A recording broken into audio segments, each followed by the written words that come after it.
نبی بعد اما بعد فاعوذ باللہ من الشیطان الرجیم بسم اللہ الرحمن الرحیم ام حسب الذین فی قلوبہم مرض ان لن یخرج اللہ ادغانہم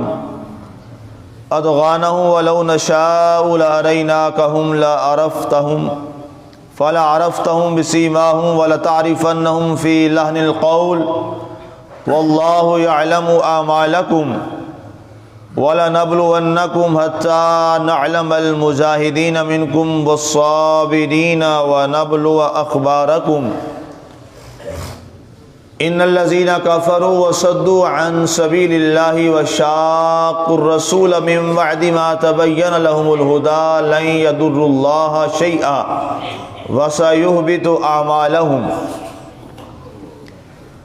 کیا ان لوگوں نے جن کے دلوں میں مرض ہے گمان کر لیا ہے کہ اللہ ان کے دلوں کا کھوٹ ظاہر نہیں فرمائے گا، اور اگر ہم چاہیں تو دکھا دیں ہم آپ کو اور آپ ان کو چہروں موروں سے ہی پہچان لیں، اور آپ ان کو ان کے طرز کلام سے تو پہچان ہی چکے ہیں، اور اللہ تمہارے اعمال جانتا ہے، اور ہم تمہارا امتحان لیتے رہیں گے یہاں تک کہ تم میں سے جہاد کرنے والے اور استقامت والے لوگ ممتاز ہو کر معلوم ہو جائیں، اور ہم تمہارے دعووں کو بھی جانچیں گے۔ بے شک وہ لوگ جنہوں نے کفر کیا اور اللہ کی راہ سے روکا اور ہدایت کے خوب روشن ہونے کے بعد اللہ کے رسول کی مخالفت کی، وہ ہرگز اللہ کے دین کو کچھ نقصان نہیں پہنچا سکیں گے، اور اللہ ان کے تمام کاموں کو تباہ و برباد اور ضائع فرما دے گا۔ آج ہماری سورہ محمد کی آیہ مبارکہ 32 تک کی تلاوت و ترجمہ کا شرف نصیب ہوا۔ سامعین، ان آیات کا شان نزول یہ ہے کہ اللہ تعالیٰ نے ایک وقت تک منافقین کا پردہ چاک نہیں فرمایا۔ منافقین حضور علیہ السلام کی بارگاہ میں، آپ کی محفل پاک میں بیٹھا کرتے تھے، آپ کے دروس میں بیٹھا کرتے تھے، آپ کے پیچھے نمازیں پڑھا کرتے تھے۔ رسول اللہ صلی اللہ علیہ وآلہ وسلم ان سے درگزر فرماتے، ایمان والے اس انداز میں ان سے واقف نہیں تھے۔ قرآن پاک نے باقاعدہ طور پر اس حوالہ سے ارشاد فرمایا، یہ اس کا درس پہلے آپ سن چکے ہیں، کہ جب ان پہ کوئی اچھے حالات آتے، مال غنیمت کا وقت آتا، تو یہ دوڑ کر آ جاتے حضور کی بارگاہ میں صلی اللہ علیہ وسلم کی بارگاہ میں، اور کہتے کہ اے اللہ کے نبی، اے اللہ کے رسول، ہمارا حصہ مال غنیمت میں سے ہمیں عطا کیجئے، اتنا مال غنیمت جو ہے وہ ہمیں ملا ہے۔ اور جب جہاد کا وقت آتا تو یہ بدبخت لوگ ایسے ہیں، کوئی نہ کوئی بہانہ بنا کے جہاد سے پیچھے رہ جاتے۔ اللہ کی طرف سے حکم یہ تھا کہ ابھی آپ برداشت کیجیے، ابھی آپ ان کو معاف رکھیے، ایک وقت آنے والا ہے کہ جب جہاد کا حکم ہوگا، اور اس کے بعد وہ بڑا واضح اعلان ہو جائے گا، اور اس کے بعد پیچھے رہنے والوں کے لیے کوئی معافی نہیں ہوگی۔ پیارے حبیب، اس وقت کا آپ انتظار کیجئے، اور پھر ہم منافقوں کو ان کے چہروں کے ساتھ ایسا ظاہر کریں گے کہ جب آپ کے سامنے کوئی منافق آئے گا تو اس کے چہرے کو دیکھتے ہی آپ سمجھ جائیں گے کہ یہ منافق ہے اور یہ ایمان والا ہے۔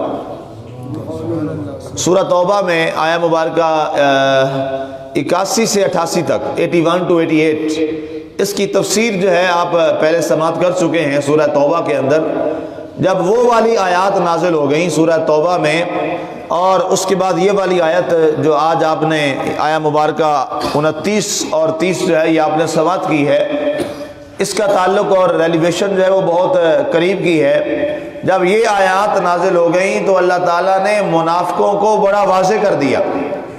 اب منافقوں کے لیے چھپنے کی کوئی جگہ نہیں تھی، اللہ تعالیٰ نے ایک ایک منافق کو الگ کر دیا، اور اللہ تعالیٰ نے باقاعدہ طور پہ یہاں ارشاد فرمایا، ام حسب الذین فی قلوبہم مرض ان لن یخرج اللہ ادغانہم، کہتے ہیں کہ کیا ان لوگوں نے جن کے دلوں میں منافقت کا مرض ہے، یہ گمان کر بیٹھے ہیں کہ اللہ تعالیٰ ان کے دلوں کا جو کھوٹ ہے وہ ظاہر نہیں فرمائے گا؟ کیا ان کو یہ گمان ہو گیا ہے کہ ہم اسی طرح منافقوں کی زندگی گزارتے رہیں گے، اسلام کو دھوکہ دیتے رہیں گے، ایمان والوں کو دھوکہ دیتے رہیں گے، محمد عربی صلی اللہ علیہ وآلہ وسلم کو اور ان کے دین کو ہم فریب اور دھوکہ دیتے رہیں گے؟ ایسا پیارے حبیب اب ان کے ذہنوں سے اور دلوں سے یہ بات نکل جانی چاہیے، اب ہم نے منافقوں کے پردوں کو واضح کر دیا، ان کو چاک کر دیا، اور اب آپ کو یہ اعلان ہے کہ آپ اب اپنی مسجد میں منافقوں کو نہیں بیٹھنے دیں گے۔ اور جمعے کے وقت جب یہ آیات نازل ہوئیں، آپ نے دوران خطبہ آپ نے ایک ایک منافق کے چہرے کو دیکھ کر فرمایا فخر و جمتا منافق، فخر و جمتا منافق۔ آپ نے ایک ایک کا مسجد میں وہ بیٹھے تھے جمعے کے روز، آپ نے اعلان کیا اور ان کے نام لیے اور فرمایا اے منافقو، تم دماغ کے بھی، دل کے بھی، عقیدے کے بھی، عمل کے بھی تم منافق ہو، آج محمد عربی کی مسجد سے نکل جاؤ۔ یہ ان کے لیے بڑی رسوائی کا دن تھا، تباہی کا دن تھا کہ لاکھوں کے مجمع میں، بڑی مسجد میں، بڑی محفل میں آج انہیں رسوا کر دیا گیا۔ اور آج وہ جو دھوکہ دیتے آ رہے تھے، یاد رکھیے گا ایمان والوں، ایک بات بڑی واضح ہے۔ بعض دفعہ ہم یہ سوچ لیتے ہیں کہ جب کسی کو ہم دھوکے سے کوئی سودا بیچتے ہیں، دھوکہ دے کے یا جھوٹ بول کے ہم کوئی اپنا معاملہ سیدھا کر لیتے ہیں، تو ہم اگلے کو ظاہر چکمہ دیتے ہیں، دھوکہ دیتے ہیں۔ ہمارے گمان میں یہ ہوتا ہے کہ ہم نے اس آدمی کو دھوکہ دے لیا ہے اور ہم نے دھوکے کے ساتھ اپنا یہ کام نکال لیا ہے۔ تو یاد رکھیے گا، کبھی بھی انسان کسی کو دھوکہ نہیں دے سکتا۔ انسان جب بھی دھوکہ دیتا ہے اپنے آپ کو دیتا ہے۔ یہ ذہن میں بات بٹھائیں، انسان کبھی کسی کو دھوکہ نہیں دیتا اور نہ وہ دھوکہ کسی کو دے سکتا ہے۔ دھوکہ انسان جب بھی دیتا ہے، فریب جب بھی کرتا ہے، وہ اپنی ذات کے ساتھ کرتا ہے اور اسے معلوم نہیں ہوتا۔ یہی جہالت ہے۔ وہ یہ سمجھ رہا ہوتا ہے کہ میں نے یہ جھوٹ بول کر اپنا یہ سودا تو بیچ لیا، میں نے اس کی آنکھوں میں دھول تو ڈال دی۔ حقیقت میں وہ اس کی آنکھوں میں دھول نہیں ڈال رہا، اپنی آنکھوں میں دھول ڈال رہا۔ وہ تو آیا اور اس نے، ظاہر ہے جو اس نے اس کے ساتھ کوئی بے ایمانی کی، کچھ وقت گزرا، اس کا وقت گزر جائے گا۔ یاد رکھیے گا، آپ نے کسی کو اچھا سودا دکھا کے برا سودا دے دیا، اچھی چیز دکھا کے بری دے دی۔ کوئی پھل کی چھوٹی سی مثال ہے، لیں پھل ہے، چلیں گھر جائے گا، سارا خراب کو آدھا نکل جائے گا تو پھینک دے گا، آدھا جو تھا وہ کھا لے گا۔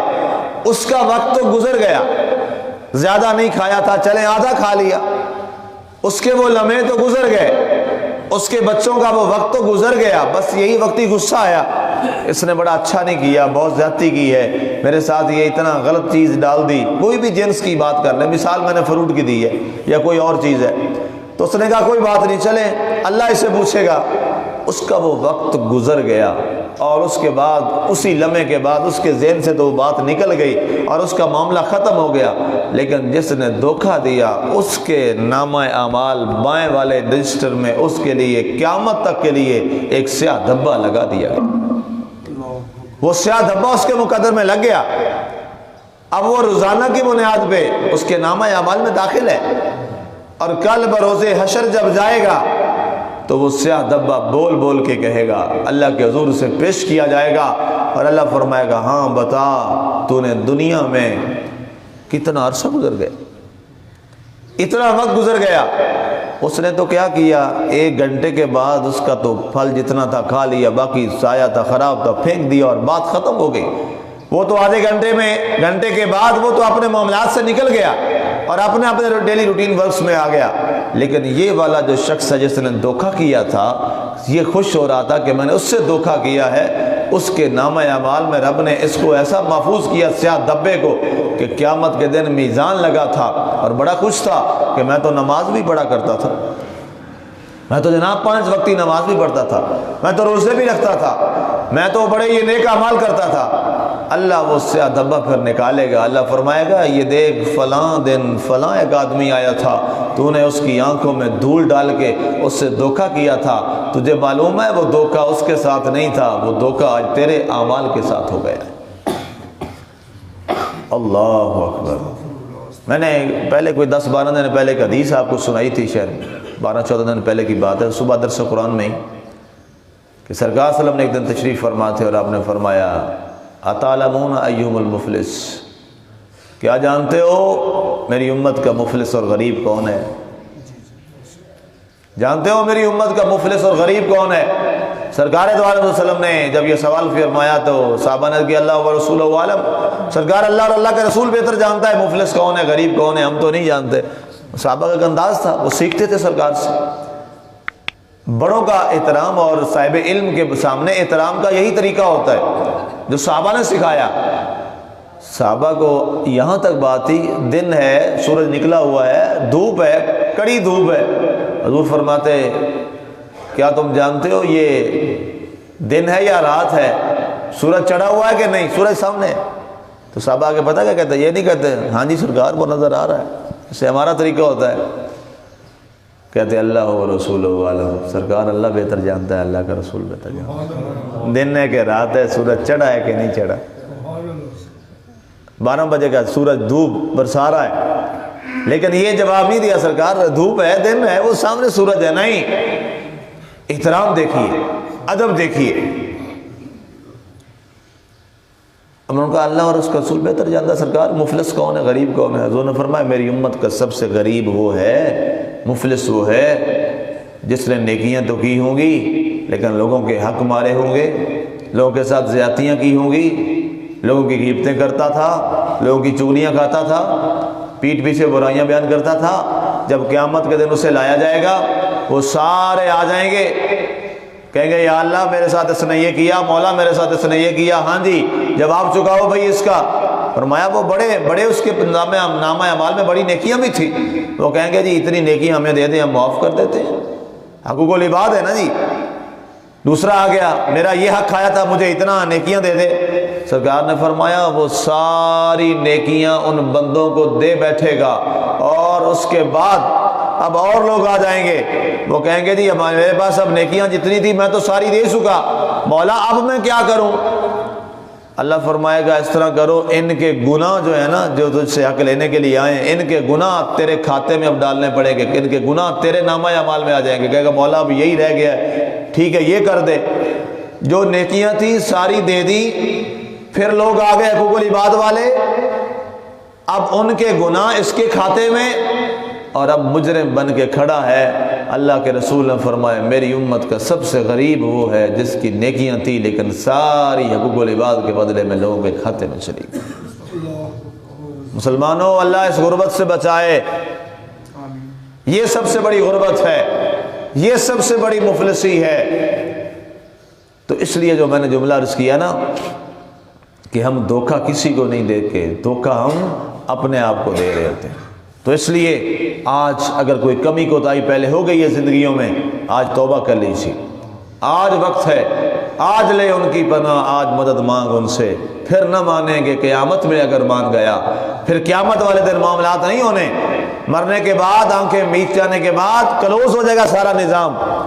آج وقت ہے، آج توبہ کر لیجیے، آج اللہ کے حضور معافی مانگ لیجئے، یا اللہ جو ہو چکا میرے مالک وہ معاف فرما دے، تو کریم ہے، تو رحیم ہے، تو بخشنے والا ہے، تو ستار العیوب ہے، عیبوں پہ پردے ڈالنے والا ہے۔ یا اللہ آئندہ میں تجھ سے عہد وفا کرتا ہوں، آئندہ میں کبھی بھی کسی کے ساتھ ظلم اور زیادتی اور کسی کا حق نہیں ماروں گا اور کسی کے ساتھ ایسا معاملہ نہیں کروں گا۔ تو وہ مالک بڑا کریم ہے اور وہ معاف فرما دینے والا۔ آگے ارشاد فرمایا گیا وَلَوْ نَشَاءَ لَأَرَيْنَاكَهُمْ فَلَعَرَفْتَهُمْ بِسِيمَاهُمْ، پیارے حبیب اگر ہم چاہیں تو دکھا دیں ہم آپ کو اور ان کے چہروں سے آپ ان کو پہچان لیں۔ وَلَتَعْرِفَنَّهُمْ فِي لَحْنِ الْقَوْلِ وَاللَّهُ يَعْلَمُ مَا لَكُمْ، اور آپ ان کے طرز کلام سے تو پہچان ہی چکے ہیں۔ فرمایا منافقوں کا جو طرز کلام ہوتا تھا، آپ ان کے کلام سے تو آپ انہیں جان ہی چکے ہیں کہ یہ بدبخت کیا کرتے تھے، ہر نیکی کے معاملے میں آپ سے جدا ہو جاتے۔ اچھا منافق کی علامت کیا ہوتی ہے؟ اپنے آپ کو بڑا نیک ظاہر کرے گا، اپنے آپ کو بڑا اچھا ظاہر کرے گا۔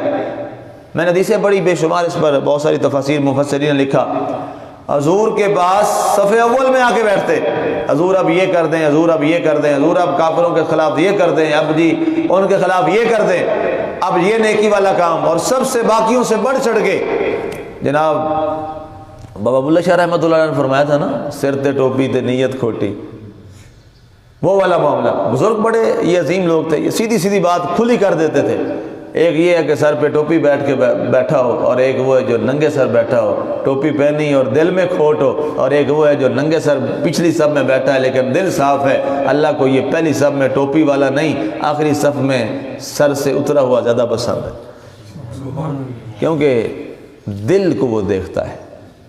اللہ فرماتا ہے نا، میں تمہارے چہروں مہروں کو اور تمہاری صورتوں کو نہیں دیکھتا، بلکہ میں تمہارے دلوں کو دیکھتا۔ تمہارے دل میں کیا ہے، تمہارے دل میں کیا ہے؟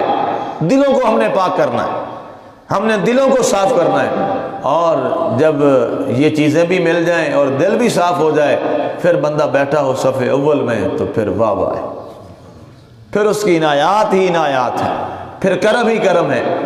سرکار کو حکم ہوا، آپ ان کے چہروں سے، ان کی باتوں سے آپ کو پہچان گئے ہیں۔ کہتے ہیں جہاد کریں جناب کافروں کے خلاف، جب جہاد کا وقت آتا ہے تو بہانہ بنا کے گھر چلے جاتے ہیں، جب قربانی کا وقت آتا ہے تو نکل جاتے ہیں دائیں بائیں۔ ان کے قولوں سے آپ ان کو پہچان چکے ہیں۔ واللہ یعلم اعمالکم، اور اللہ تعالیٰ تمہارے اعمال جانتا ہے۔ اس کے بعد اگلی آیت یہ رہ گئی، وقت ختم ہو گیا، اس پہ انشاءاللہ کل بات کریں گے۔ اللہ تعالیٰ ہمارے اعمال کی اصلاح فرمائے اور ہر قسم کے ظاہری اور باطنی برائیوں سے محفوظ فرمائے۔ آمین۔ وما علینا الا البلاغ المبین۔